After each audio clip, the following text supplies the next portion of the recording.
Hello everyone, welcome to Sanmarga classes. 21ನೇ ಪ್ರಶ್ನೆ, ಶ್ರಮ ಮತ್ತು ಉದ್ಯೋಗ ಎಂಬಂತಹ ಚಾಪ್ಟರ್ ಇಂದ ಗ್ರಾಮೀಣ ಜನರು ನಗರಗಳಿಗೆ ವಲಸೆ ಬರಲು ಪ್ರಮುಖ ಕಾರಣವೇನು? ಗ್ರಾಮೀಣ ಜನರು ನಗರಗಳಿಗೆ ವಲಸೆ ಬರಲು ಕಾರಣ ಅಂತಂದ್ರೆ ಉದ್ಯೋಗಾವಕಾಶಗಳನ್ನ ಪಡೆಯಲು. ಯಾಕೆ ಅಂದ್ರೆ ಗ್ರಾಮೀಣ ಜನರು ಹೆಚ್ಚಾಗಿ ಕೃಷಿಯನ್ನ ಅವಲಂಬಿಸಿರುತ್ತಾರೆ ಅಲ್ವಾ? ಕೃಷಿಯನ್ನ ಅವಲಂಬಿಸಿರುತ್ತಾರೆ.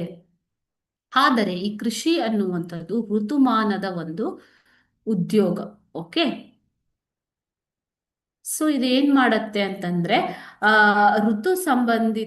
ಋತುಮಾನದ ನಿರುದ್ಯೋಗಕ್ಕೆ ಕಾರಣವಾಗತ್ತೆ. ಇದು ಋತುಮಾನ ಸಂಬಂಧಿತ ನಿರುದ್ಯೋಗಕ್ಕೆ ಕಾರಣವಾಗತ್ತೆ. ಓಕೆನಾ? ಇದರಿಂದಾಗಿ ಯುವಕರು ಅಥವಾ ಗ್ರಾಮೀಣ ಭಾಗದ ಜನರು ಉದ್ಯೋಗವನ್ನ ಅರಸಿ ನಗರ ಪ್ರದೇಶಗಳಿಗೆ ವಲಸೆ ಹೋಗ್ತಾರೆ ಮಕ್ಕಳು. Okay, thank you.